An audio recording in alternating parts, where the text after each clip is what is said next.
Excellent. Welcome, dear friends, to part 9, part 2. So without any further ado, we will have our opening prayer. Thank you. O God, my God, aid thou thy trusted servants to have loving and tender hearts. Help them to spread amongst all the nations of the earth the light of guidance that cometh from the company on high. Verily, thou art the strong, the powerful, the mighty, the all-subduing, the ever-giving. Verily, thou art the generous, the gentle, the tender, the most bountiful.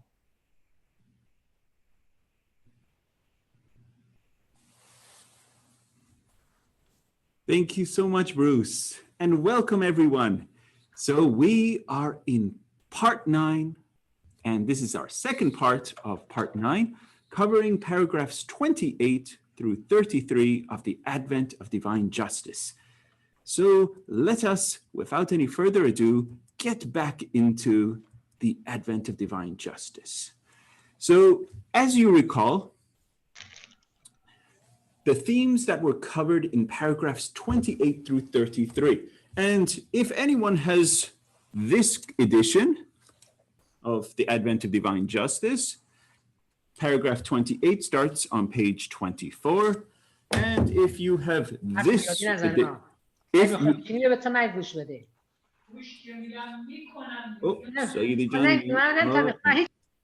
there you go.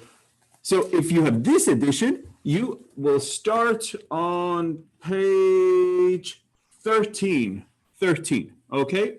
That's where it starts off with, dearly beloved friends, great as is my love and admiration for you. So that's paragraph 28. So in these sections, the beloved guardian is now addressing these appearance of the manifestations of God, and tying together how these different dispensations are all tied together, not only in the same aspect of their messages, but also in how they are related in their sufferings of the manifestations of God, but also the blindness of the peoples that were. And so this is such an interesting correlation that the beloved guardian is presenting in his exposition here, that how the blindness and fanatism of the peoples of the day in which each of these manifestations appear are all correlative, in the sense that they're all, seems that they're related, that these manifestations of God come because of the blindness of the peoples in which they have come. And also in our last section, these manifestations of God have come to these different places and different times because of the extremities of the blindness of those peoples. And lastly, a point that Dr. Satterbayat highlighted in last section is also because of these individuals prayed.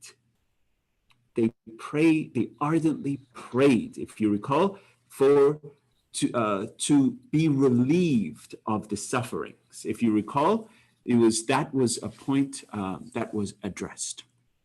So without any further ado, let us now start getting into the paragraphs. We will jump to, we were covering the period of Muhammad. So I'm going to just touch on this section right here. Let me first full screen it. There we go. So if you recall, we were talking about this term Jahiliyyah. Mayijan, could you say one more time for me? Jahiliyyah. One more time. Jahiliyyah. Jahiliyyah. Jahiliyyah. Okay, maybe by the end of the course I'll get it right. Jahiliyyah. Excellent, thank you so much. So this is the period of ignorance, pre-Islamic period, okay? And we see this type of ignorance prior to every manifestation's coming. Prior to every manifestation's coming is this period of ignorance. And this was this age of ignorance. And we were on this slide, I'm just getting to it, right here. And this is an exposition of, in some answer questions, well, we're going to read this one more time, so we're going to understand the absolute fanaticism, barbarism that was going on during the time of Muhammad. So I'm going to read this, and then we're going to get into our next paragraphs. So I will start with this. In some answered questions, His Holiness Abdul Baha briefly describes the state of pre-Islamic Arabia. These Arab tribes were most barbarous and rapacious, and in comparison with them, the wild and fierce natives of America were the Platos of the age, for they did not bury their children alive, as these Arabs did their daughters, claiming this to be an act of honor and taking pride therein. Thus, many of the men would threaten their wives, saying, "If a daughter is born to you, I will kill you." Even to the present day, the Arabs dread having daughters. Moreover, one man could take 1,000 wives, and most husbands had more than 10 wives in their household. When these tribes waged war against each other, the victors would take captive the women and children of the vanquished, regard them as slaves, and engage in buying and selling them. If a man died and left behind 10 wives, the sons of these women would rush at each other's mothers. And as soon as one of them had thrown his mantle over the head of one of his stepmothers and claimed her as his lawful property, that unfortunate woman would become the captive and slave of her stepson, and the latter could do with her as he pleased. He could kill her, or shut her up in a pit, or beat, curse, and torment her day after day, until at last she perished. In all this he was in accordance with the laws and customs of the Arabs, free to do as he pleased. This is the time and place that was chosen for Muhammad to appear. You see how barbarous, you see how cruel, you see how savage, and also you see the station of women at this time. So this is the time and place that Muhammad appeared. So what happened? His Holiness Muhammad appeared at such a critical time. And this is from Abdul Baha in Promulgation of Universal Peace. So let us have a reader.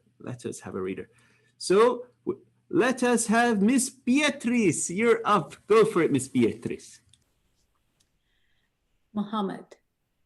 His Holiness Muhammad appeared at such a critical time, quote, when the Arabian tribes and nomadic peoples were widely separated, living in the deserts under lawless conditions, strife, and bloodshed continual among them. No tribe free from the menace of attack and destruction by another, end quote. The Arabian people were in the utmost ignorance and barbarism. They buried their infant daughters alive, considering this to be an evidence of a valorous and lofty nature. They lived in bondage and serfdom under the Persian and Roman governments and were scattered throughout the desert, engaged in continual strife and bloodshed. When the light of Muhammad dawned, the darkness of ignorance was dispelled from the deserts of Arabia. In a short period of time, these barbarous peoples attained a superlative degree of civilization, which with Baghdad as its center, extended as far westward as Spain and afterward influenced the greater part of Europe. Excellent. Thank you, Beatrice. And read that on the right also, please. The practice of burying young girls alive was singled out by the Quran as a particularly barbaric act and was immediately forbidden. Excellent, thank you. Yes, so this act of burying girls, daughters alive was immediately forbidden. And even to this day, I've seen accounts and newspaper accounts and of these individuals that so-called themselves Muslims that are still in the name of Islam go and bury their daughters, which they're not Muslims by any definition, as this practice was forbidden, and they go and bury their daughters alive. Can I say something, Hassan John? Please, Major, please. When I was a few years back in Houston, I was teaching ultrasound to my students, and we were doing pregnancies, and we would have patients come in, and we would have to see if the baby was okay and what the sex of the baby was. And a few of the times there were Arab girls who were pregnant, and the husband was there, and we had to make different way that he would not know that we could sex the baby, because if it was female, the woman would be left there and then in the ultrasound building, but so we had to pretend we didn't know the sex of the girl. So so it was really horrible. Yeah. I'm sorry. Yeah. Yes. So you see, even today, and as Dr. Bait said, even today, the mentality of individuals, their mentality of viewpoint of status of women is distorted. It is they have not the understanding of the equality of women and men. And even Baha'u'llah goes further, that the station of women is even greater than men. And we will get into that in part 21. So it's an incredible thing. It's an incredible thing that the station of women, and it brings so much joy to my heart, as I have two little girls in my life, in my little daughters, that to raise them. Ihsan, please testify. is it these things are written in the Quran, or just people create culturally, or how this come up? Because we all come from the ladies. How can they throw the daughters into? Great question, Tesfaye. That was pre-Islamic. Pre-Islamic. They it was in talking that they were burying their daughters. So, and they had no understanding of the station of women. They were violating them, taking them as property, slaving them. And then when Muhammad came, he dispelled the darkness of ignorance. And then, as mentioned, he immediately put away this practice of burying young girls alive. It's so heinous to bury someone alive. How much suffering that individual will go through. So this is what they were doing. It was this practice, and burying them alive. And so, but still new nowadays also reflecting that they are not happy to have a daughter rather than a boy. that is correct in many parts of the world. In Middle East, what is that reason like that? It's because of, I believe, honor and earning potential. These are different things but men have had always been classified as a head of a household. Men have always been classified as in the dominant, the alpha, and the leaders. And so even though women are the ones that bring forth the next generation, they're the educators of the family. They're the ones that probably do far more than males in all aspects of life. But men have been the dominant ones. They've been the ones going to war. Probably the ones have caused all problems in the world is men. And yet they're the ones that have been the ones that people have wanted and want to have as the future children makers. So, Essential, may I add 2 additional comments? please. In the Arabian Peninsula, the Arab tribes were often at fight with each other, and it was men who got killed in those processes, in those wars. Therefore, there was always a surplus of women relative to men. So for that practice, they would have many wives, as well as also girls were not regarded very highly. But in some other parts of the world, such as Indian subcontinent, because the custom was that when a girl was married off, the parents had to provide dowry, very often to relatively poor families. It was not possible for them to come up with dowry. Therefore, they did not wish to have girls. And in other parts of the world, there were other reasons, but these were 2 main ones related to our subject. Thank you. Excellent points. Thank you, Dr. Bhatt. Thank you. Moving on. So this is from His Holiness Abdul Baha. This is what he writes. He says, why has God sent all these prophets? Why has God sent the prophets? So we've covered now all the way from Moses to Jesus Christ to Muhammad. Why has God sent these prophets? And this is what he writes. He says, it is self-evident that the prophets are the educators of men and the teachers of the human race. They come to bestow universal education upon humanity, to give humanity training, to uplift the human race from the abyss of despair and desolation, and enable man to attain the apogee of advancement and glory. The people are in darkness. The prophets bring them into the realm of light. They are in a state of utter imperfection. The prophets imbue them with perfections. The purpose of the prophetic mission is no other than the education and guidance of the people. Therefore, we must regard and be on the lookout for the man who is thus qualified, that is to say, any soul who proves to be the educator of mankind and the teacher of the human race is undoubtedly the prophet of his age. So if you are an educator of mankind, a teacher of the human race, you are a prophet in that sense. Not in the sense of manifestation, but that you are fulfilling what Abdul Baha is saying in that sense. You are doing the wishes of the manifestation of God for this day and age.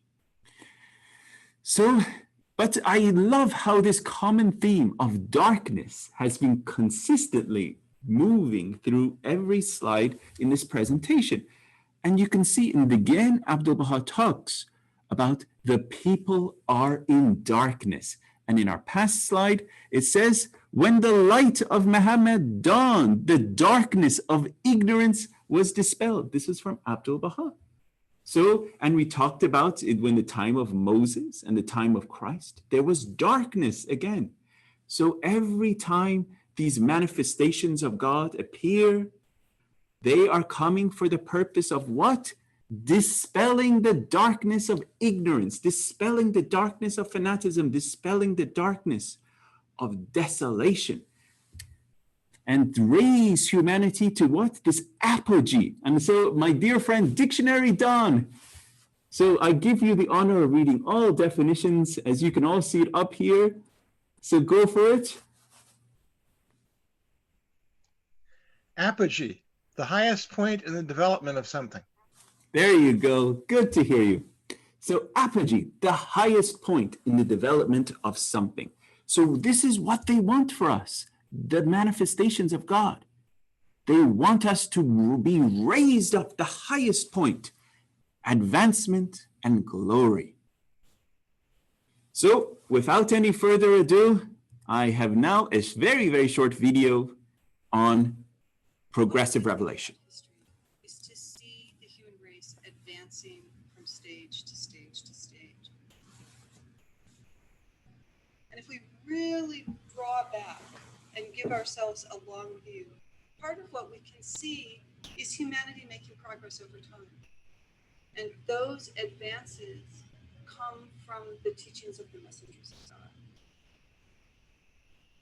Dieu, il fallait toujours amener les éducateurs spirituels d'âge en âge, de révélation en révélation, pour nous expliquer la volonté de Dieu. Possiamo vedere gli messaggeri di Dio come insegnanti che guidano l'umanità nella sua evoluzione, dando di volta in volta all'umanità quello che l'umanità può comprendere. Immaginare un bambino che nasce, arriva all'età scolastica, in queste sue fasi evolutive è sempre guidato da insegnanti che adeguano i loro insegnamenti alle capacità del bambino.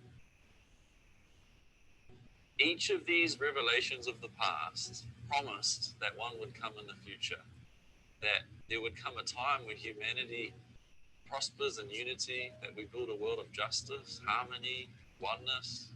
Baha'u'llah's declaration represented the fulfillment of every one of those prophecies of the past messengers of God.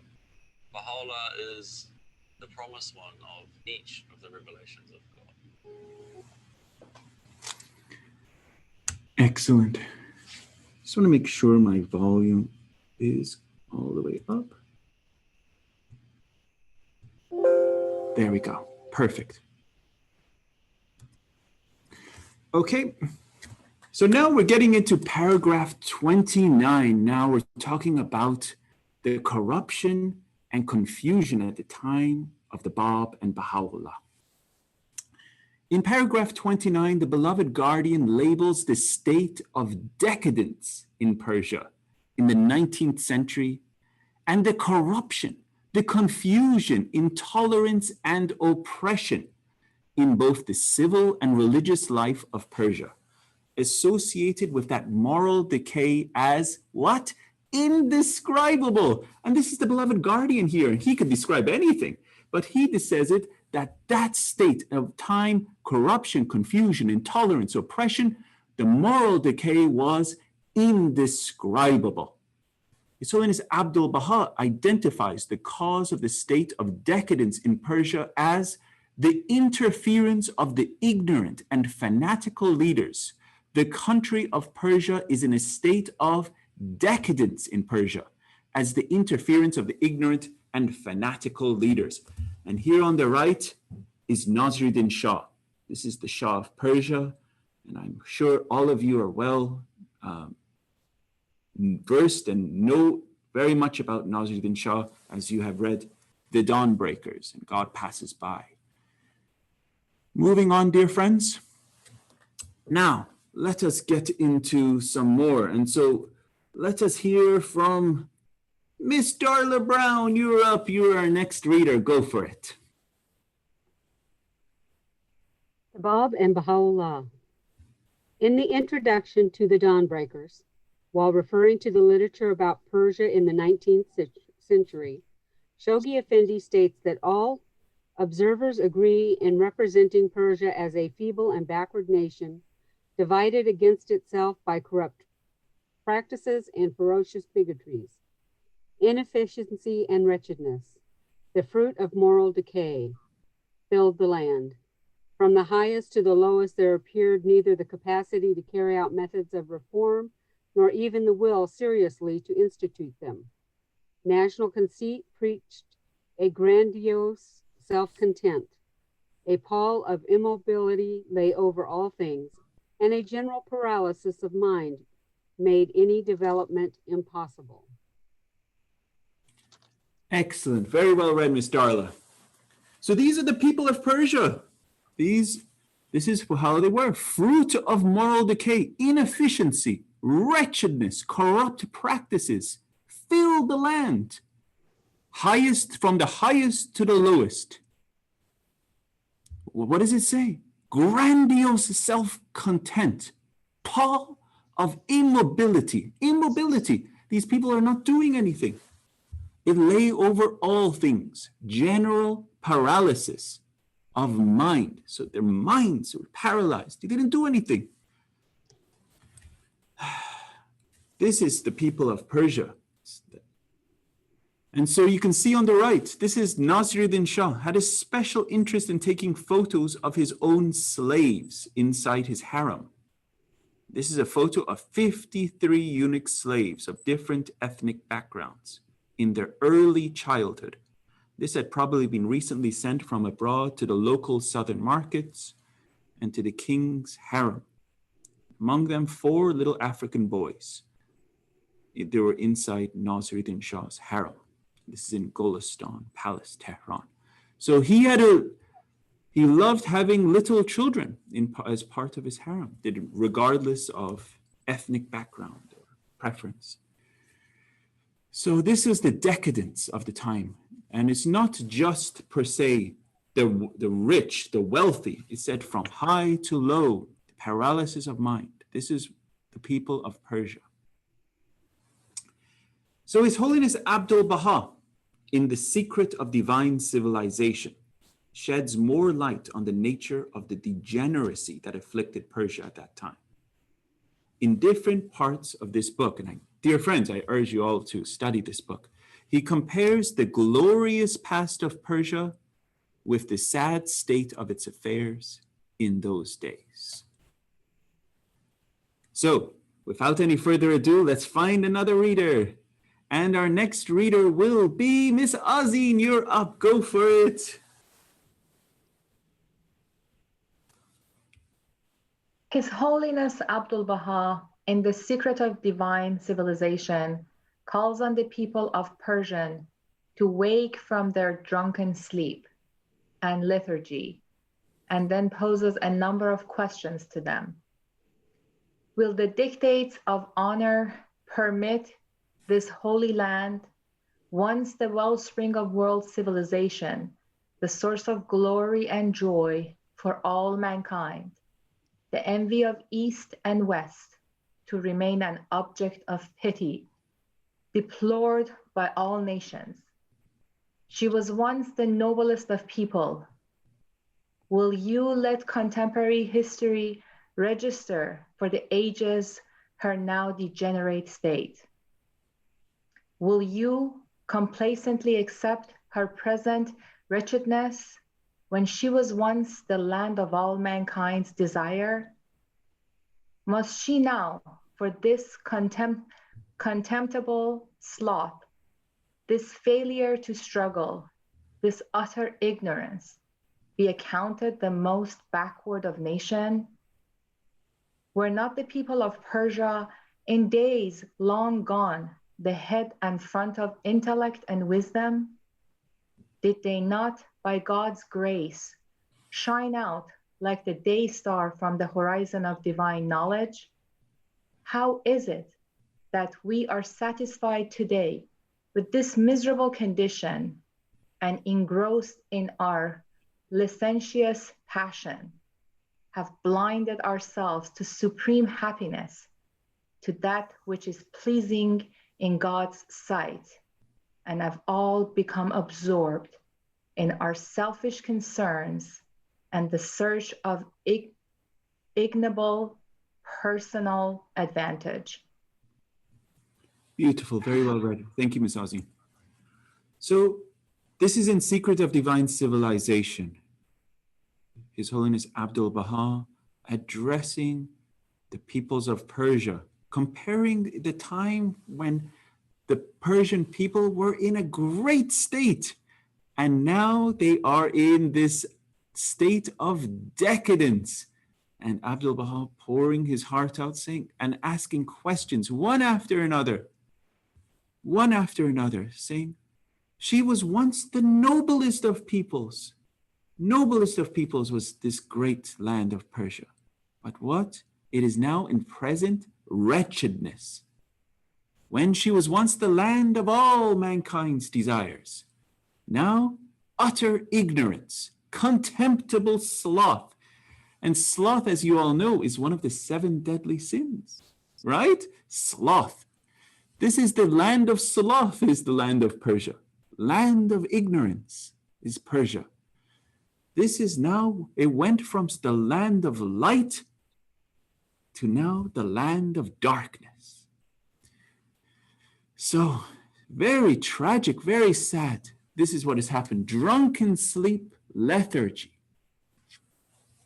It's heartbreaking when you're Persian reading this. It really is. This is the land of Iran. This is the land of Persia. This is what it's stooped so low. And this is why twin manifestations have appeared here. Any thoughts, comments? Or we're moving on? Excellent, John. I just want to thank Dawn for putting all the the meanings of the difficult words. That's why he's my dear dictionary, Don. I love it. Good job, Don. Don. Yeah, thank you so much. It's very helpful. Good job there. Excellent. Listen, John, I can add a comment. Please. This book, that king with all the problems that has been mentioned is all correct, ended up making 2 trips to England and France. And when he returned to Persia, he had just realized how backward his nation was. So he decided to change things and modernize. His minister at the time communicated to Baha'u'llah, if you have an advice for us. And there and then Baha'u'llah asked Abdul Baha to write a book about how to modernize and change Persia. And Abdul Baha wrote this book, Secret of Divine Civilization. And this book became the essential source of change in Persia, and everything that happened after that came as a result of this book and the one that Abdul Baha wrote following this, which was called A Treatise in Leadership, Risaleh Siyasiyeh. These 2 books became the substance of what resulted in the Iranian constitutional revolution. And now after this Islamic revolution, they're all going back to the premises of these 2 books, namely separation of church and state, elevating the state of woman, maximizing the education in the country, removing the compulsory veil from women, and if you like, uprooting corruption. So these 2 books are incredible, have been incredible source, not of change in Iran, but the whole of Middle East, because Middle East have been following Persia. Thank you. Excellent points. Thank you very much, Dr. Baha. I have a question for you on point of this. Is this the Secret of Divine of Civilization written for the Baha'is or for the Persian people?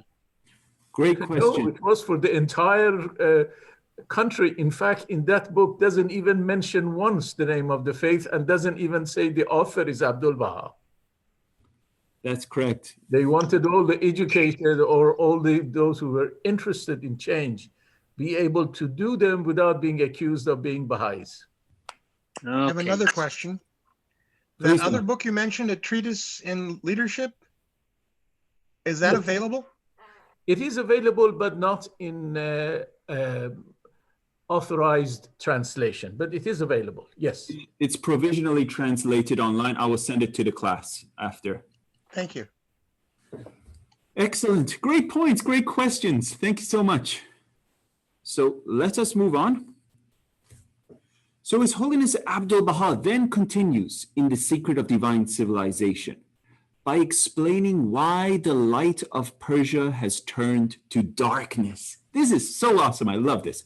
This is what he says. This fairest of lands was once a lamp, streaming with the rays of divine knowledge, of science and art, of nobility and high achievement, of wisdom and valor. Today, because of what?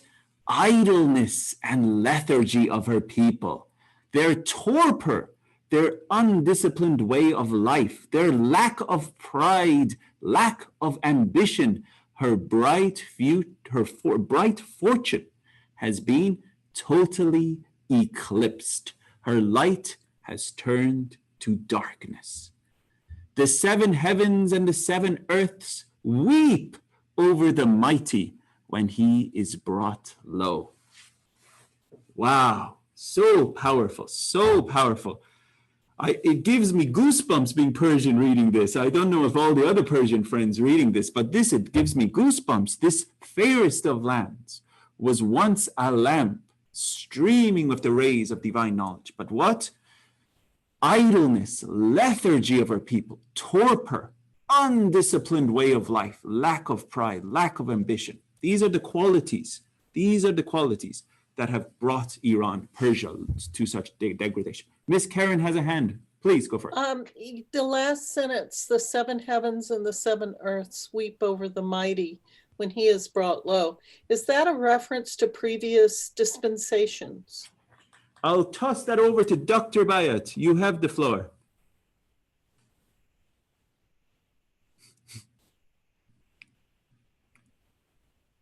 Dr. Bayat? I'm sorry, I do not know the answer to this question, and I don't want to guess at this time, but Great. I will look into it. Great honesty, I love it. Miss Karen, you've stumped Dr. Bayat. Excellent job. So, oh, no. We'll look it up. We'll look it up and find you. it. I believe it's actually something I've seen in the Islamic reference, 7 heavens and 7 earths. But we'll look up the reference for you and send it to the class, okay? Thank you, thank you. Perfect. Okay, and so this is Persia. Her bright fortune has been totally eclipsed. Her light has turned to darkness. And this is the second time we're seeing this reference of eclipsed. And if anyone can remember the first time this terminology of eclipsed, they'll get some bonus points. So can anyone remember the first time we talked about eclipsed in our course? Anyone? No. So the first time we mentioned the terminology of eclipsed was when we talked about Germany. And we talked about how they had gone through a momentary eclipse. That country had gone through a momentary eclipse. And this is when the forces of Nazism had surrounded that country, and that all of their fortunes, their writings, their materials, their institutions had gone through a momentary eclipse. So that was the first time. That was just a reference to the terminology there. Okay, so now we're getting into paragraph 32, dear friends.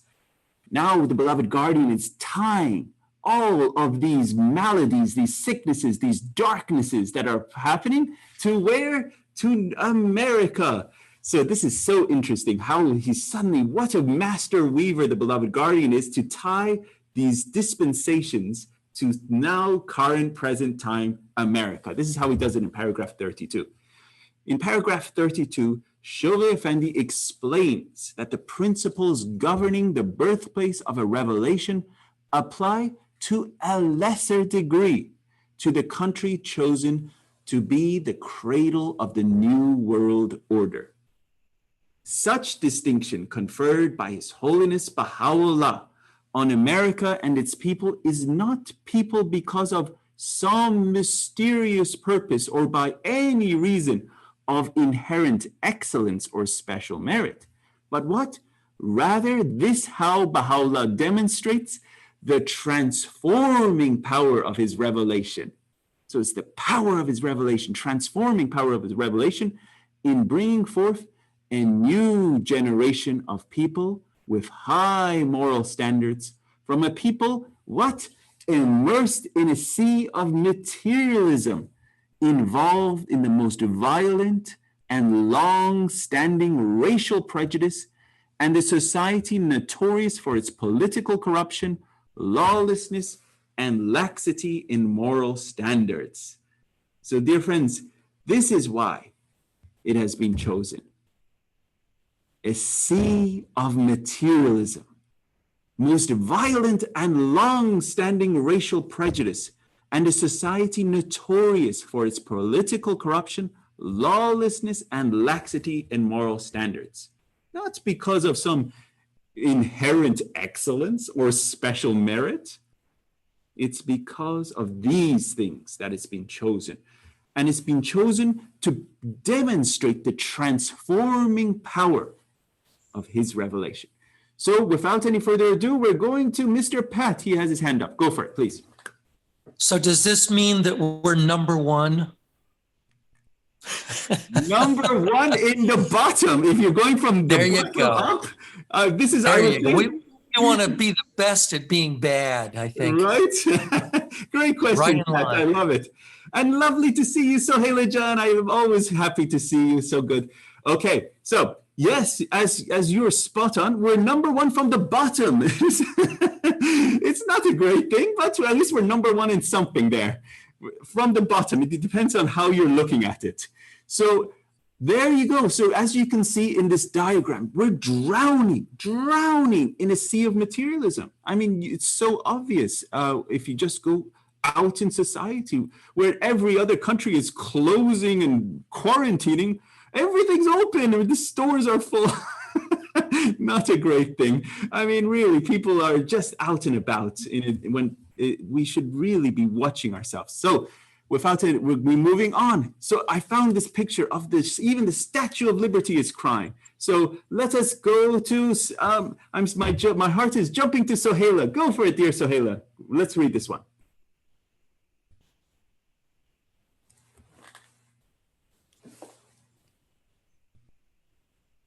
You're muted, dear Sohaila. We haven't heard a word yet. So let's start again.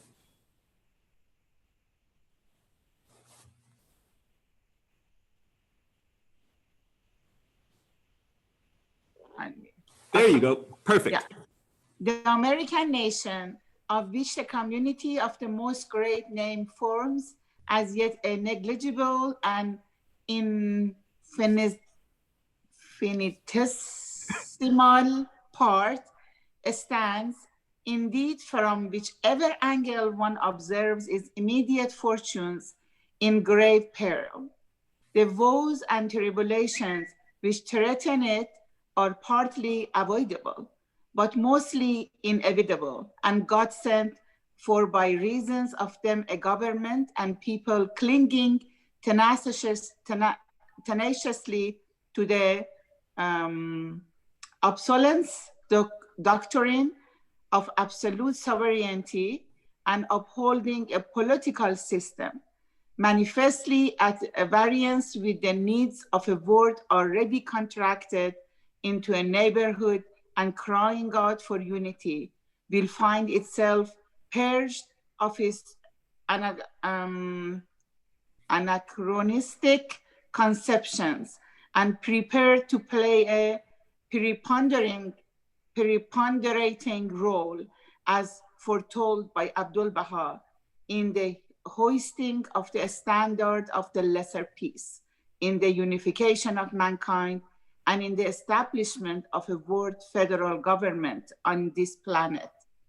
This same fiery tribulation will not only firmly weld the American nation to its sister nations in both hemispheres, but will, through their cleansing effect, purge is truly of the accumulated dross, which ingrained racial prejudice, rampant materialism, widespread ungodliness, and moral laxity have combined in the course of successive generations to produce, and which have prevented her thus far from assuming the role of world spiritual leadership forecast by Abdul Baha's unerring pen, a role which she is bound to fulfill through travail and sorrow.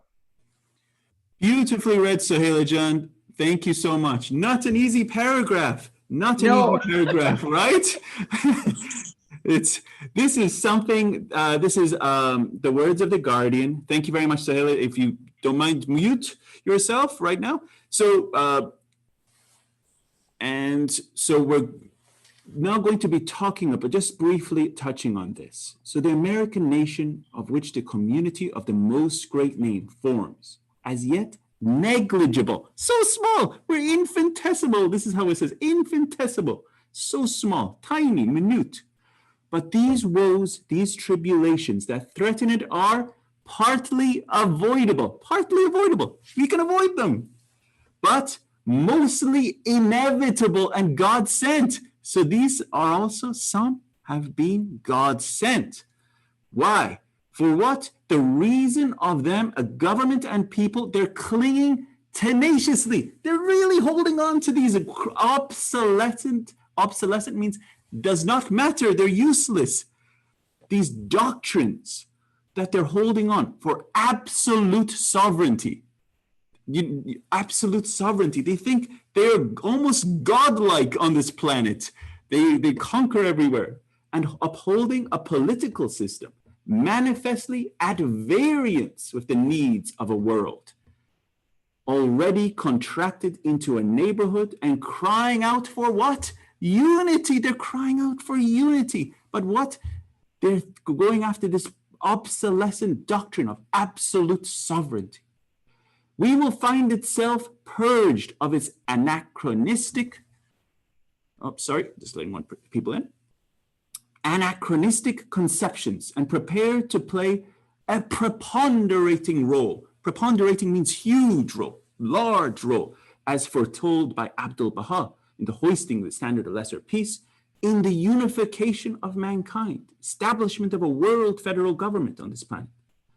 So what are these fiery tribulations? These fiery tribulations will not only firmly weld the American nation to its sister nations in both hemispheres, but will through their cleansing effect purge it thoroughly of the accumulated dross, which ingrained racial prejudice. Very interesting. He picks this one first. That's interesting. You know, of all the problems he could have picked first, why did he put this one? This is the Guardian. Ingrained racial prejudice, rampant materialism, widespread ungodliness, and moral laxity have combined in the course of successive generations to produce and which have prevented her thus far from assuming the role of world spiritual leadership, forecast by Abdul Baha's unerring pen. So I find it very interesting that some of it is avoidable, but it is a godsend for the purification, this cleansing process, but it is the problems that are inherent and going on in the American nation that it needs to go through this purification for these rampant problems in America. Blacks had no rights. No, in 1940s, moral laxity was a lot better than today. Today, moral laxity is significantly degraded. So, I mean, even Guardian is talking about back then. Oh, you're absolutely right, Sam. Absolutely. Moral laxity was really not per se that bad. And we'll show some slides on that. It wasn't as bad, obviously, as is today, but it is far, far worse. It is getting far, far worse. But you can see the moral that he highlights moral laxity as one of the major problems. Prejudice, which is still is there. Right. Excellent. That's spot on. So this is, please, who has a question? Bruce. Bruce, please, you have the floor. When you say God sent, is the implication there that, God is a vengeful God or a wrathful God, or what is meant by it? Great question, Bruce. Great question. I never ever see God as this vengeful God. I see God as the most loving, father-like figure. As he sees humanity in this state of decadence, corruption, problems, rampant problems, and he is sending his guidance, his love, and how can he do this? How can he do this and correct humanity? So how does he do it? He gives them tests, How does a teacher? And we're going to get to this really, and I don't want to give you per se the answer, because in coming parts, we're going to go through all the answers to tests, because in tests, we all are go through them, right? Mental tests, physical tests, and we will explore this in great detail, my dear Bruce. But every one of these tests that we are faced, some of them we're brought on by ourselves, and some of them are God sent.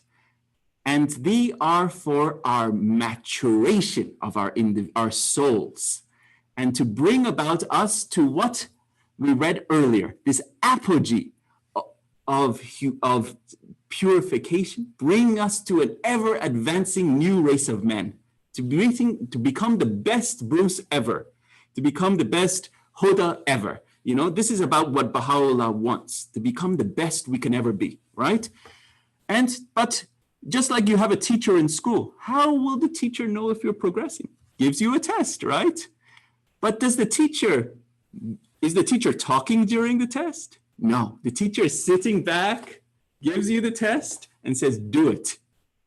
It's not giving you the answers, right?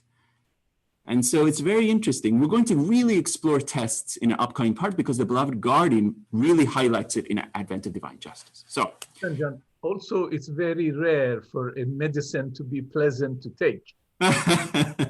Good point. The doctor who prescribes a remedy for us intends our betterment, but the medicine often is not very pleasant to take because it's against our wishes, our wills in every way. So that's really the kind and gentle mother or father figure. God gives us a medicine, but that medicine we are going to have hard time taking it, and eventually we will take it when we are forced to. Perfect. You. Sam, you have the hand. Go for it. Hodajan, you have to unmute yourselves. Yeah, just as the thing is, I think that the Lord, it's in one of the prayers of the Bab, and forgive me. Here he's talking about to the God, it says, you're the Lord that provided the means and unlocked the doors. I think in a way, once the humanity reach a potential capacity to realization, the new divine teachings, new capacities, new advancement, God provide the means for us to move forward and with our recognition, with our understanding, as we develop more capacity to understand and comprehend more. And through this advancement, he also unlocked the doors as he provided the means. So in a way, I would see that as mercy of God and as grace of God in helping us in advancing humanity forward. Excellent point. Thank you, Sam. I hope we all can remember that prayer when we're going through our tests, you know, because often our tests are, even though Baha'u'llah says he doesn't test us more than we can, you know, endure or handle, but often our tests seem very tough at the time. Very well. I hope Sam joins us every time we learn and are enjoying learning from him. That's excellent. Here because he really enjoyed it last week. Excellent, excellent. And thank you for the great question, Bruce. Really, we're going to really get into tests coming up. So, okay, so now another slide. This is from the Universal House of Justice, okay, dear friends? This is from the Universal House of Justice. This is from April 2nd, 2010. It says materialism rooted in the West has now spread to every corner of the planet, breeding in the name of a strong global economy and human welfare. A culture of consumerism. It skillfully and ingeniously promotes a habit of consumption that seeks to satisfy the basest and most selfish desires while encouraging the expenditure of wealth so as to prolong and exacerbate social conflict. I'm just going to share just one thing. I was thinking and pondering on these problems, these ones that we have talked about, from rampant materialism, ingrained prejudice, corruption, laxity of morals. These are the problems that the beloved guardian has highlighted. And I was picturing, I don't know if you remember from mythology, this Hydra monster that had multiple heads, and that these heads were just, moving.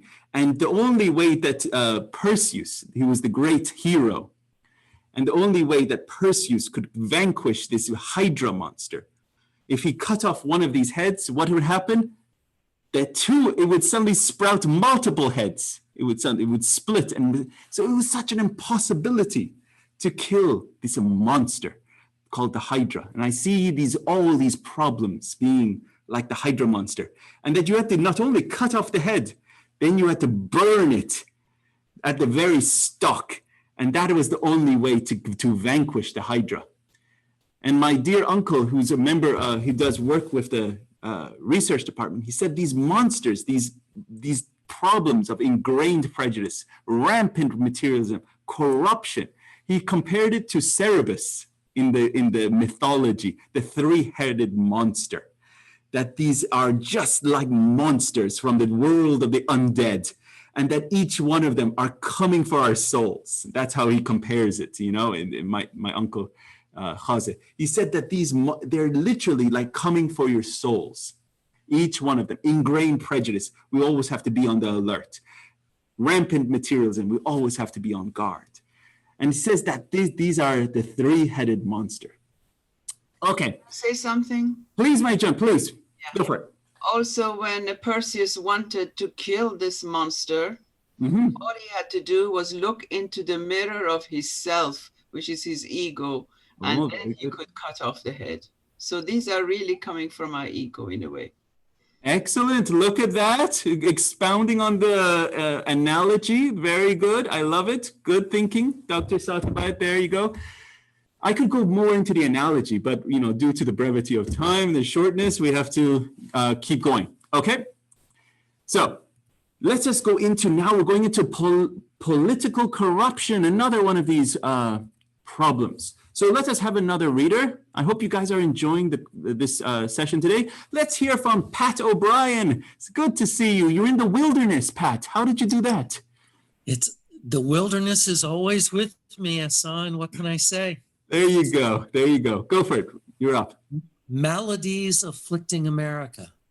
Shoghi Effendi particularly emphasizes in paragraph 32 that political corruption and the moral license are increasingly staining American society. In a message to the American Baha'is on 28th of July, 1954, he states, "The steady and alarming deterioration in the standard of morality as exemplified by the appalling increase of crime, by political corruption in ever widening and ever higher circles, by the loosening of the sacred ties of marriage, by the inordinate craving for pleasure and diversion, and by the marked and progressive slackening of parental control, is no doubt the most arresting and distressing aspect of the decline that has set in and can be clearly perceived in the fortunes of the entire nation." Excellent. Very well read. Thank you, Pat. And as our dear friend Sam said so clearly, it wasn't per se that bad. Relatively speaking, at the time of The Guardian, it was pretty bad. It was pretty bad. But God knows how much worse it is now. And that's why this is a document that is for the whole formative period, and you can see how much this alarming deterioration has happened, exemplified by this appalling political corruption in widening ever circles. And God knows we're seeing this, we're in election time. We're seeing how the alarming deterioration is happening. Inordinate cravings for pleasure, diversion, marked slackening of parental control. I find that even humorous, but it's so true. Some parental control. I'm thinking of the time of Guardian, 1938, when this was written. Really? 1938, there was such a slackening of parental control compared to now? It's almost humorous. The Guardian puts this as the most distressing and arresting aspect. Per lack of parental control in 1938, This was written in 1954. I know, but come on, in the sense of 50, you think the 50s was a heyday of time, and it wasn't that bad. It started getting bad in the 60s, but he puts this as the breakdown of, you think of this is the worst thing possible, and the Guardian is putting, but he's looking, the Guardian sees the whole formative period. He's looking at it with this incredible lens that we are not seeing, and he sees the whole panorama, and this is what he is seeing. He's not looking at, the time period of, 20th July 1954 on this date, blah, blah, blah. This is what it is. No, he's looking at the whole period. That's how he writes. So let's move on, dear friends. I just want to make a comment. Please. I love it, Bruce. Go for it.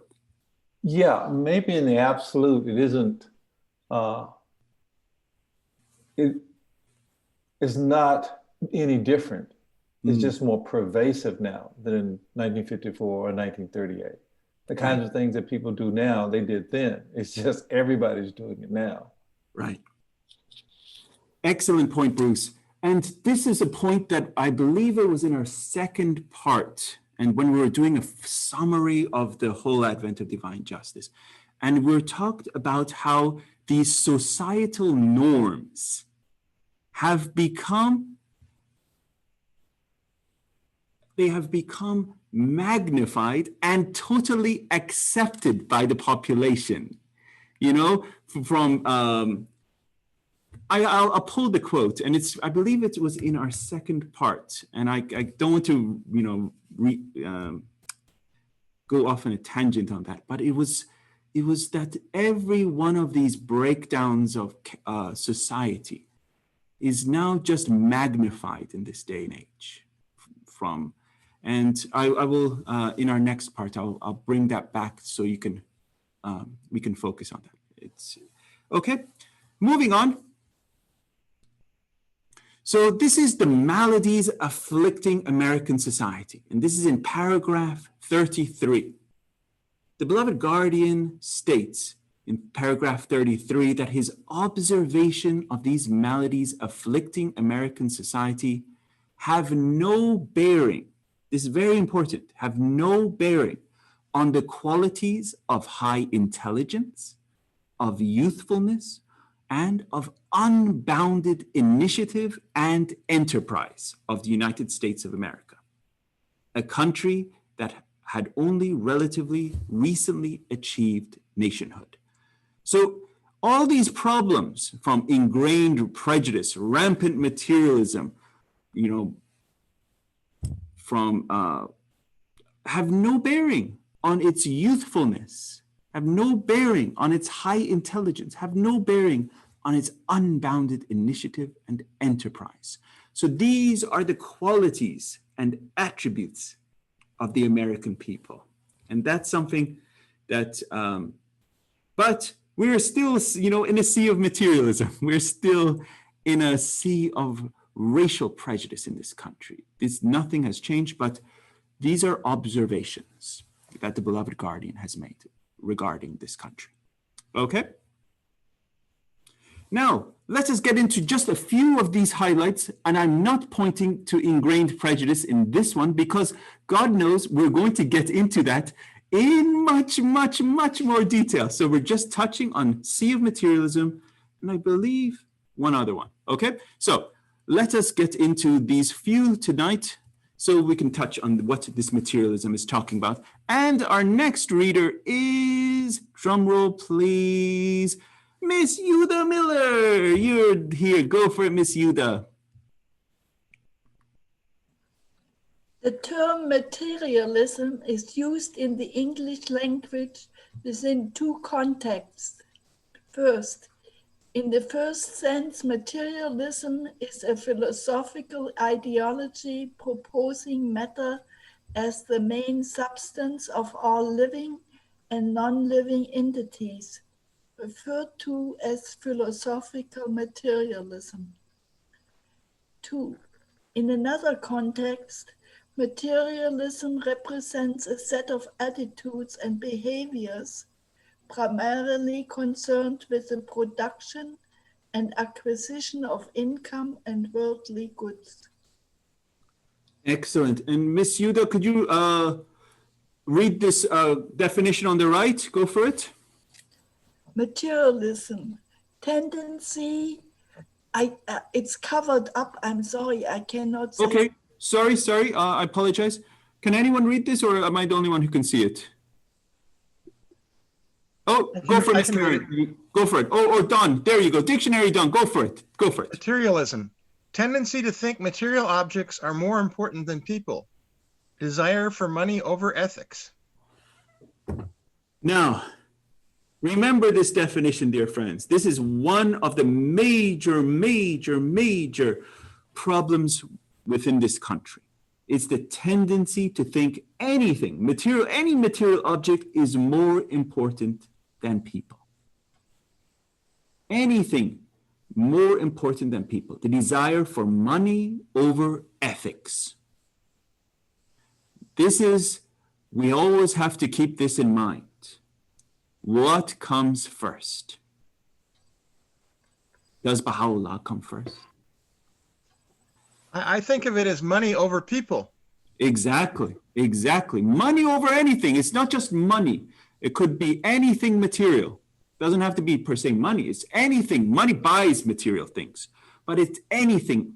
Even a person over a person in that sense could be, immaterial. And if we are not looking towards their soul, it could be just that material relationship. What are you really getting?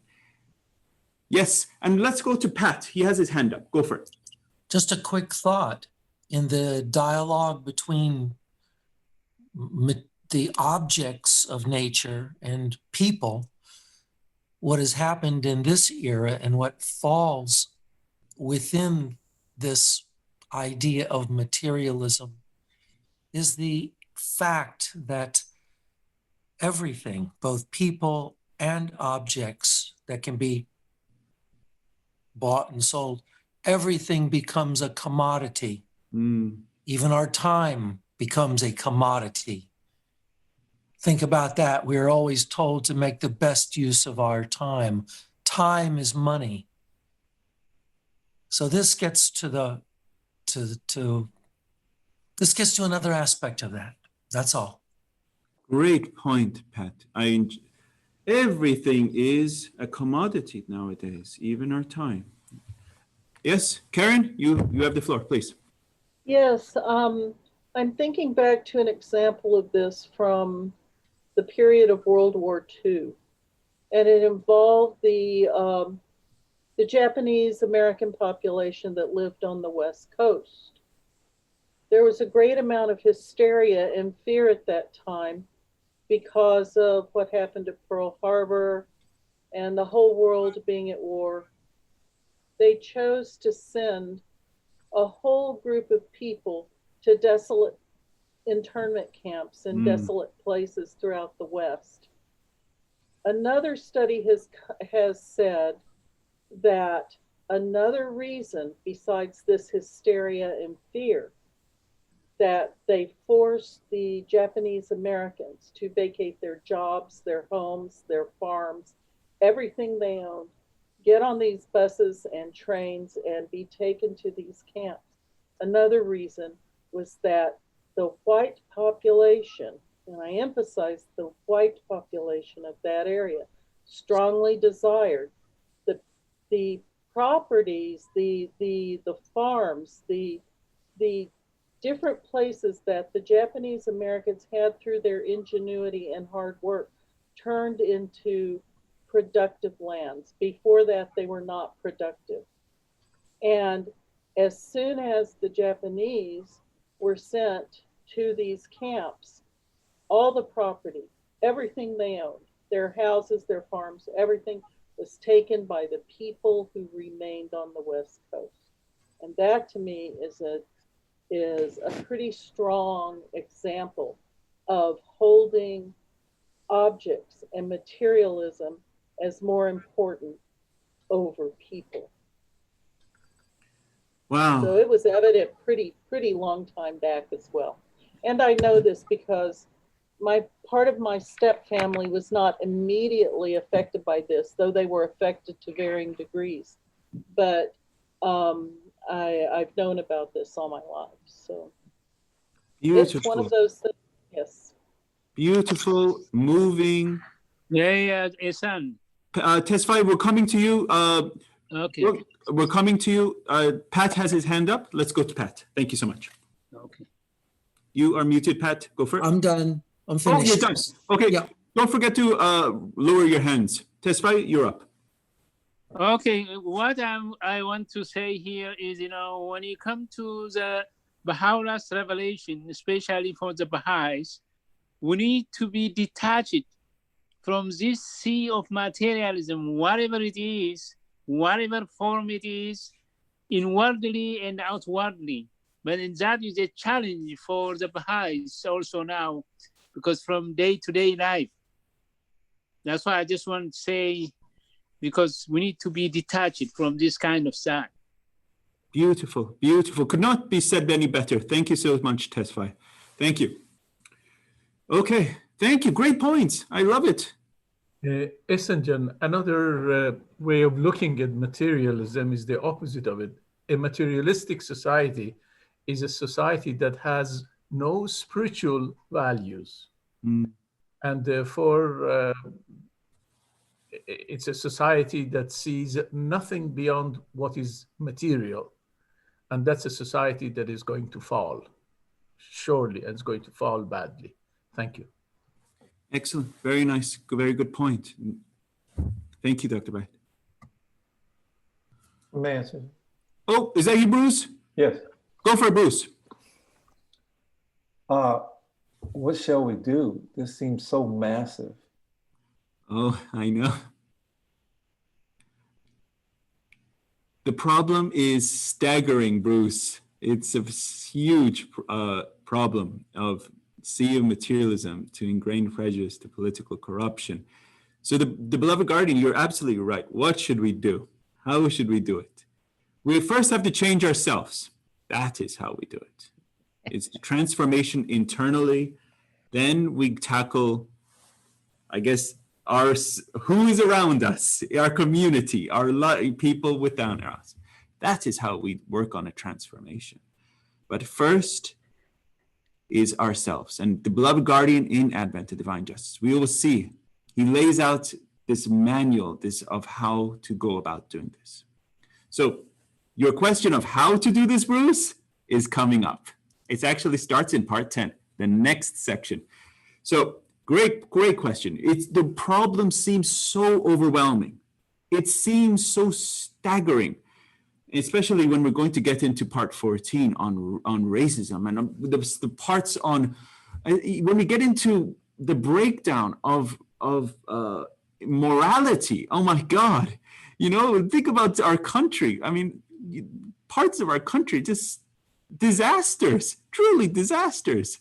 It's, of more moral degradation. And what should we do, Bruce says? What should we do? All we can do, we cannot change anyone else, really. We can't change anyone. We can't even change our kids, truly. It's up to them, and that's how the only person we can change is ourselves. When we do that, then we can become beacons of light. Let's work on transforming the darkness. That's all we can do. That's all we're asked to do, truly. That's all we're asked to do. Okay, great question. Thank you so much, Bruce. So we're finishing up this sea of materialism. Could not be a happier topic, right? But we got to talk about it. So without any further ado, let us get to have another reader. Let's hear from Kathleen Webster. You're up. Go for it. Sea of materialism, the capitalistic system dominant in the United States was fertile ground for the rise and growth of materialism. Abdu'l-Baha had seen the signs and perceived the signs and perceived its spread to other parts of the world well before the prosperous years of the 1920s. During his travels to Europe and to the United States, Abdu'l-Baha repeatedly talked about the excessive materialism affecting the world and its harmful consequences. In a talk given on 4 April 1912 in New York, Abdu'l-Baha warned that the world of humanity is submerged in a sea of materialism. The rays of the sun of reality are seen but dimly and darkly through opaque glasses. The penetrative power of the divine bounty is not fully manifest. Abdu'l-Baha, Promulgation of Universal Peace, page 12. Oh. Excellent. Thank you so much. And always thanks to Don for sending out definitions throughout these paragraphs. It's always not easy to, I cannot always give every definition and put them off to the right. It's would be quite an ordeal, but thank you very much, Don. Okay, so yes, again, another sea of materialism quote from Abdu'l-Baha. He's saying the world of humanity, not just North America, not just, Canada, United States, but he says the whole world of humanity is submerged in a sea of materialism. The rays of the sun of reality are seen but dimly and darkly through opaque glasses. And I know what opaque glasses are because I actually wear glasses. So if my glasses have dirt on them, I know what that means. Opaque means you cannot see through them. That is what the world is going through nowadays. We have opaque glasses, clouded.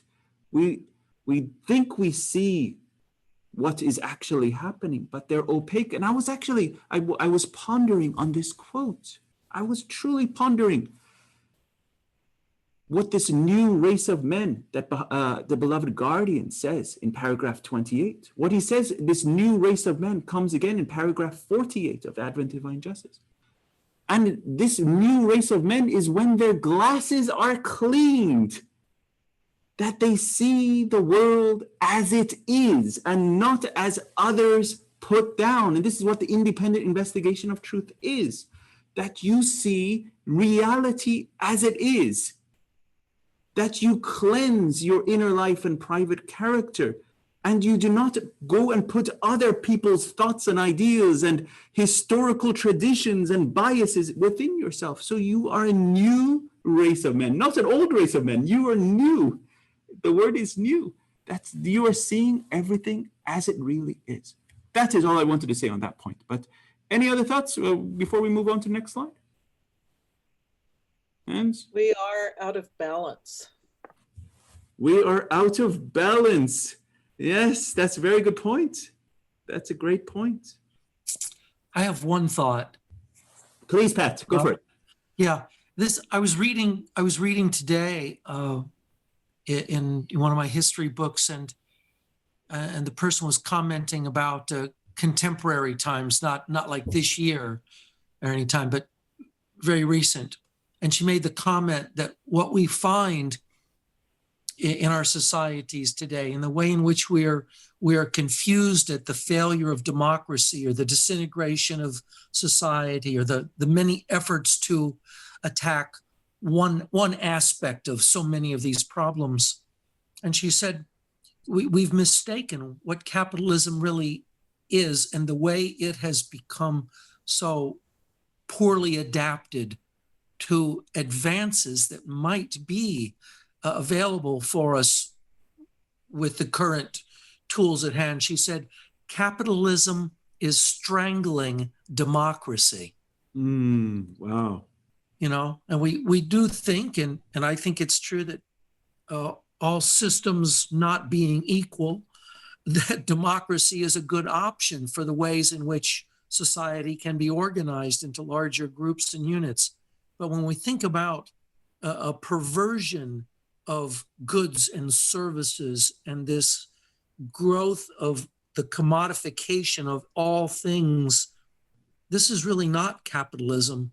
This is just winners at the extreme edge and losers at the extreme edge. And I really think there's something with this notion that capitalism, as we see it and experience it, is in fact killing even the current existing institutions by which we've organized ourselves. I'll leave it at that. Pat, you can leave it anywhere you want. That was a great thought. Really enjoyed your thoughts on that. Sam, you have the floor. Go for it.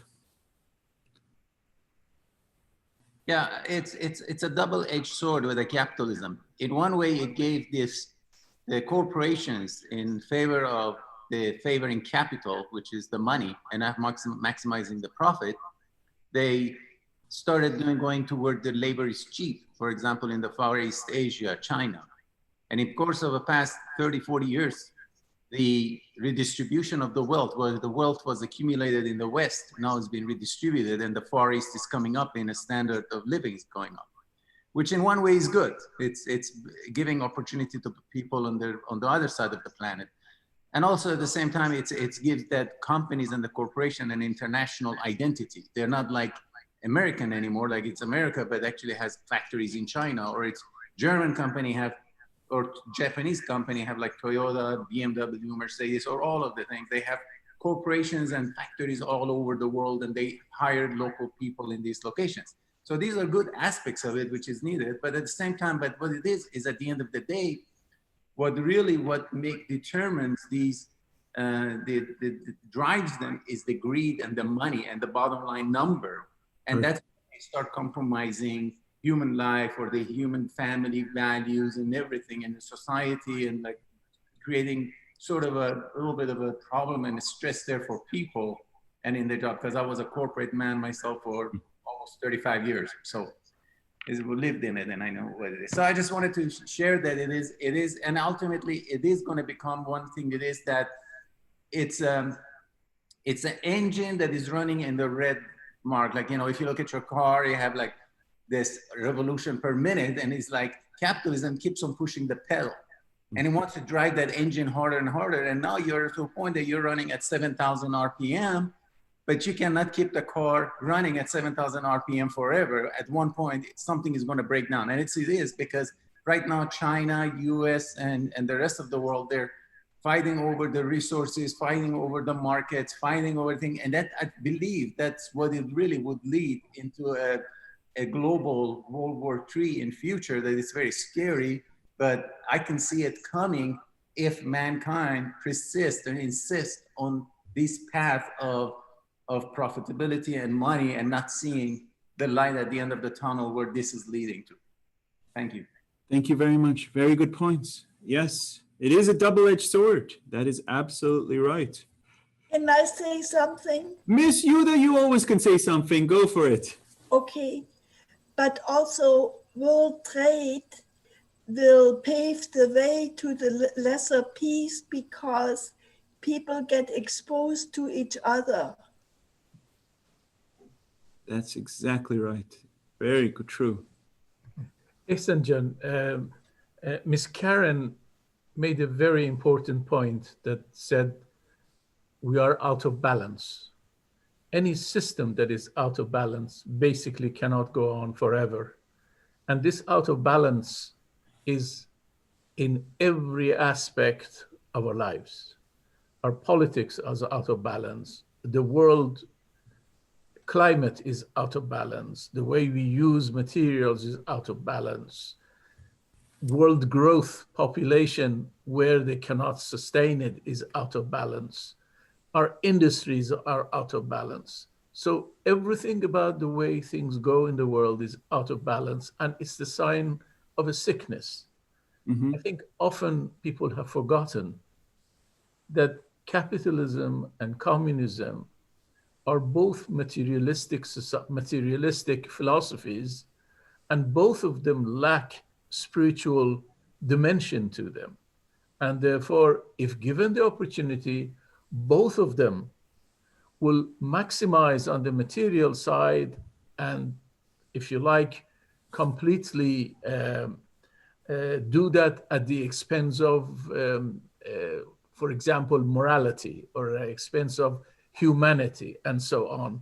And materialism, if you strip it off of all these nice definitions over a century or so people have placed on it, is basically survival of the fittest, is the law of jungle. And so what we are trying to do is to try to attach to it certain bounds and limits to bring it under control. For example, force minimum wage for the labor, which capitalism hates it, but because it's under the laws, they have to accept that. We brought in pension, we have brought in vacation, we have brought in equal pay for men and women, and so on. But at the heart of it, capitalism has nothing to do with these. Capitalism wants to run, as we just heard, at the top speed of producing useless goods that they want us to consume, and all of us become consumers. So the world is sick in every aspect that we look at it. It's sick in arts. It's sick in industry. It's sick in government and governance and so on. So thank you. It's a very serious problem. Thank you. Thank you, Dr. Bai. Thank you. Okay. Kathleen Webster, if you just have a quick point, then we'll be moving on. We have a few more slides and then we'll close off for today. Please, you have the floor. I didn't realize it was so late. I apologize. Anyway, my thought was we're really focusing on the sea of materialism, and it's rather sickening. And so I wanted to add that all things are possible with God, and that the native people have been calling us since the 1970s to turn towards God. And all of us, in every way, it's still one creator, and as you have already said, it's up to us as individuals to make that transformation. And I think a lady, maybe it was Yuda, who said that it's contagious, and other people will pick up when we are not afraid to mention God in our lives. I'm done. Thank you very much, Ms. Kathleen. Yes, excellent points. Thank you so much. Really good to hear from everyone. Okay, we just have a few more slides and then we'll be done for today, and then we can jump into part 10 next session, okay? So I wanted to hit on this. This is a talk. I'm going to read the next few so we can get through our slides. So His Holiness Abdul Baha gave a talk in Green Acre on the 17th of August, 1912. He states, in cities like New York, the people are submerged in the sea of materialism. Their sensibilities are attuned to material forces, their perceptions purely physical. The animal energies predominate in their activities. All their thoughts are directed to material things. Day and night, they are devoted to the attractions of this world, without aspiration beyond the life that is vanishing and mortal. In schools and temples of learning, knowledge of the sciences acquired is based upon material observations only. There is no realization of divinity in their methods and conclusions. All have reference to the world of matter. They are not interested in attaining knowledge of the mysteries of God or understanding the secrets of the heavenly kingdom. What they acquire is based altogether upon visible and tangible evidences. Beyond these evidences, they are without susceptibilities. They have no idea of the world of inner significances and are utterly out of touch with God, considering this an indication of reasonable attitude and philosophical judgment, whereof they are self-sufficient and proud.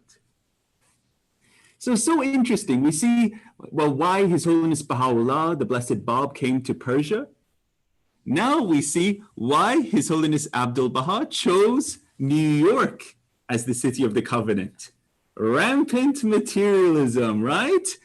This is why he chose it, not because of the inherent greatness of such a beautiful city of 8 million people nowadays, but this is the transmuting power of this revelation.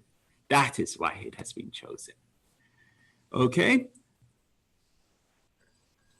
Now we're getting into another topic, lawlessness, and I believe this is the last major theme because we was talking about materialism, lawlessness, and then the last one is ingrained prejudice, but that I'm saving that as the creme de la creme because it's the most vital and challenging issue. We're going to be talking that at great length, okay? So let us get into lawlessness. So the basic function of government is the protection of person and property. And the United States is losing ground in both in absolute terms and relative to other countries on this basic measure of liberty.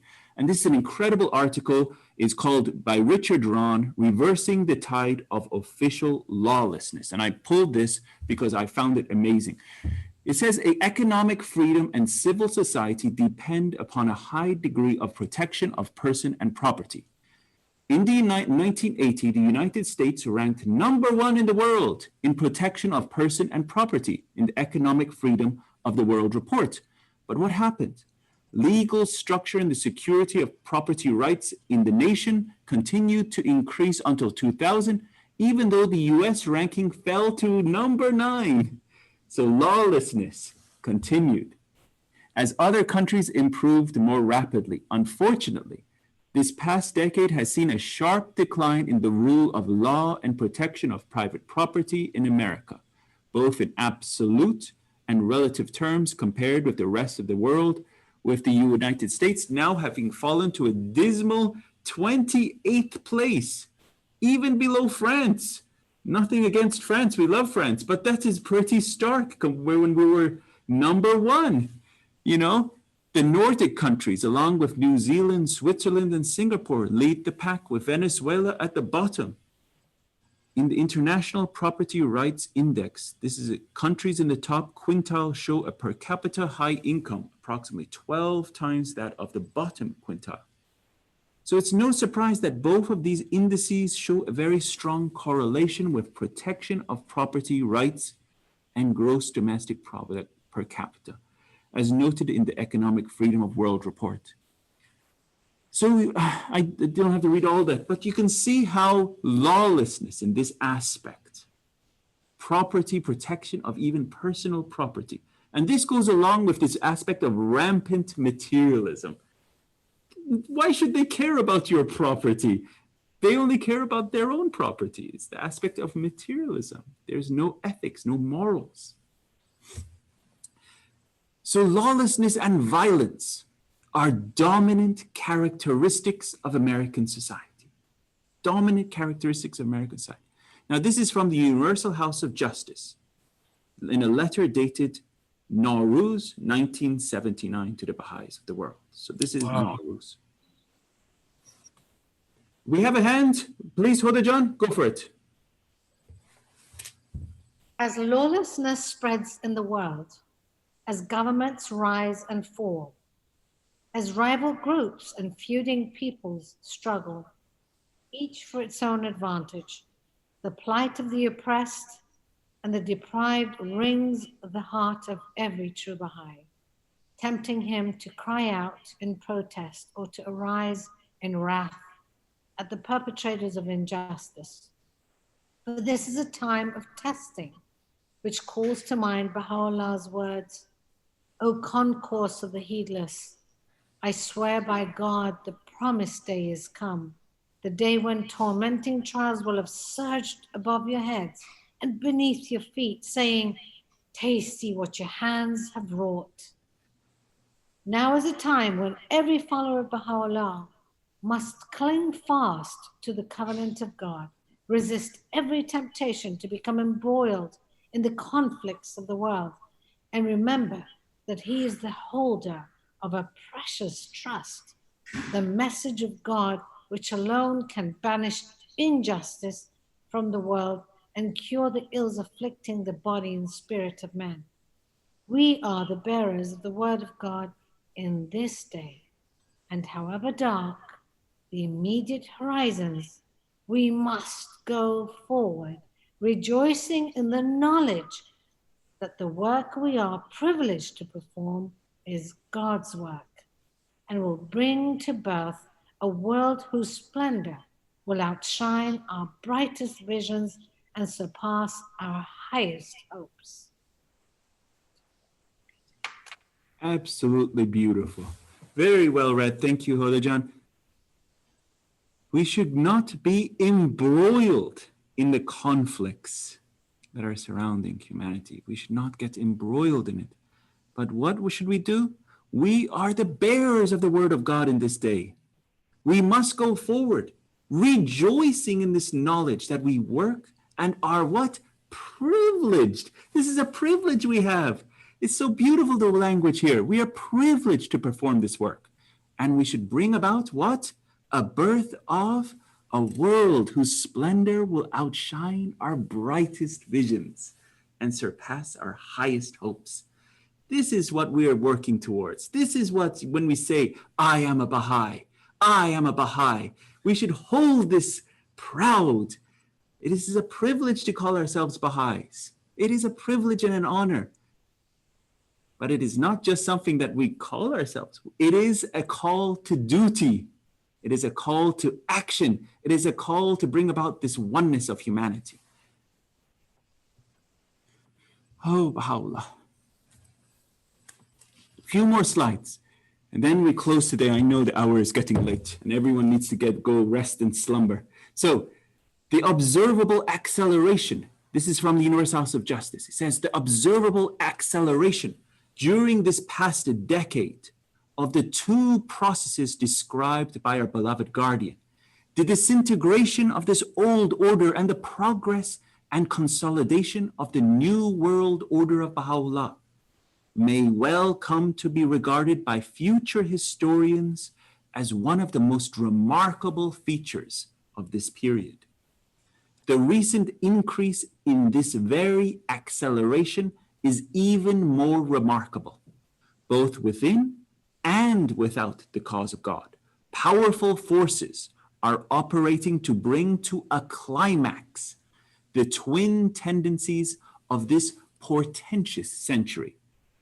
Among the many evidences which reveal this process may be cited, on the one hand, the continual increase of lawlessness, terrorism, economic confusion, immorality, and the growing danger from the proliferation of weapons of destruction, and on the other, the worldwide divinely propelled expansion, consolidation, and rapid emergence into the limelight of the world affairs of the cause itself. A process crowned by the wonderful efflorescence of Mount Carmel, the mountain of God whose divine springtime is now so magnificently burgeoning. So these are two processes at play, and we're going to get into this so much more in later detail. But here, the Universal House of Justice in 1983 was saying, this is a massive acceleration that is happening. And they mention and highlight lawlessness as one of them, continual increase in lawlessness, terrorism, economic confusion, immorality, and the growing danger from proliferation of weapons of destruction. But then it's marked with the processes of integration, and they highlight those too. Divinely propelled expansion, consolidation, rapid emergence, the faith emerging out of obscurity, and also the developments of the faith in Haifa. So now let's look at this quote. The Bible doesn't say, "Depart from me, you who practice the law." It says, "Depart from me, you who practice lawlessness." And this is from Matthew 7:23. And it says, "And then I will declare to them, I never knew you. Depart from me, you who practice lawlessness." So it says, you are not of me if you practice lawlessness. You are of me if you practice the law. You follow? This is from Matthew chapter 7, verse 23. So it's even, as they say, all of this is one unfolding revelation. Same voice, same divine author, And this is from His Holiness Jesus Christ in Matthew. And so our last slide is these two tycoons sitting there, and they're going, "Pah, call that looting." I found that humorous, because in the sense of decadence, corruption, materialism, and they're just scoffing at these people that are there. So that is it. And we have finished part 9, dear friends. I have a comment. Please go ahead. I know, I don't think Baha'is should participate in what's happening in the country right now in terms of what's happening in the streets or anything like that. I know, you know, the writings have said something about bad government is better than no government. But I want to just clarify just one perception, and that is most people think that in Black Lives Matter, the people who are out there in the streets are lawless and therefore deserving of what's happening to them. They've destroyed someone's property, and the proper response to that is to kill them at will.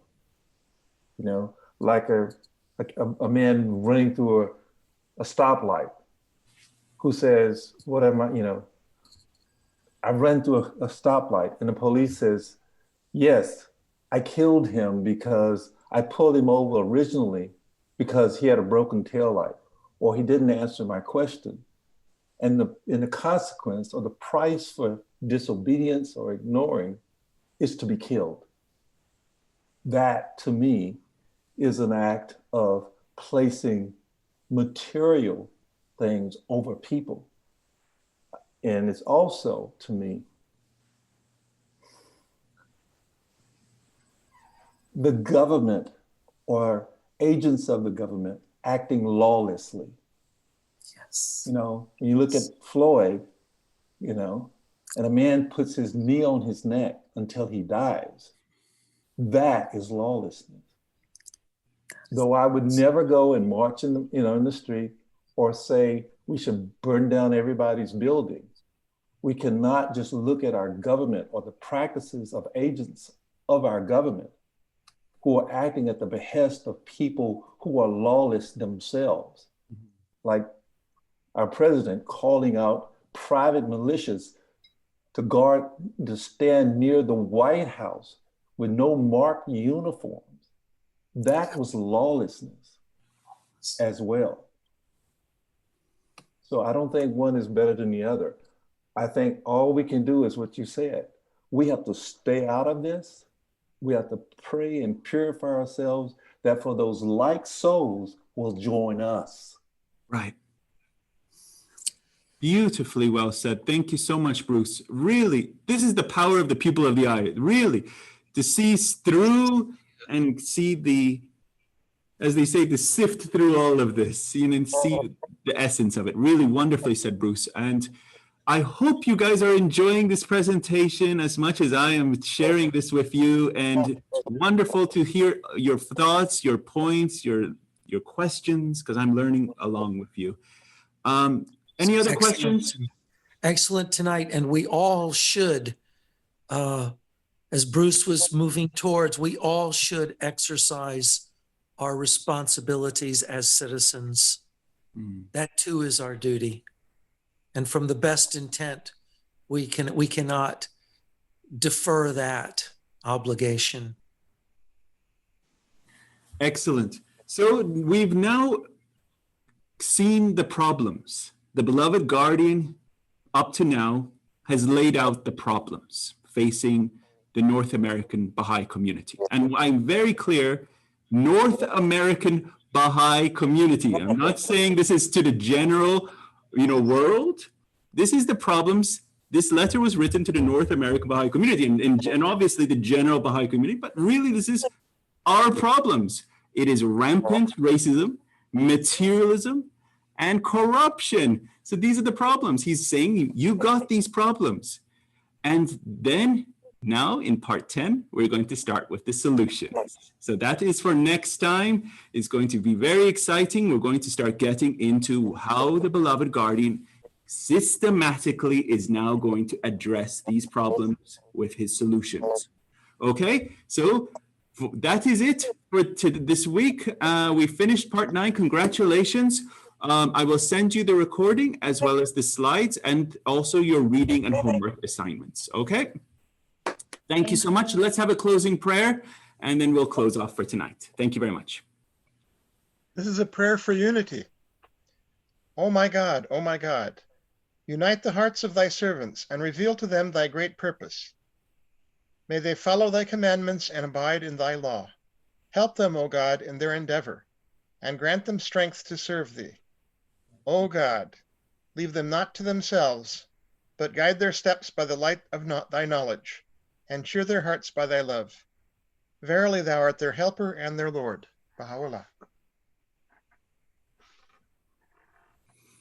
Thank you so much. Really, it's been a pleasure and wishing you all a wonderful week. Enjoy yourselves.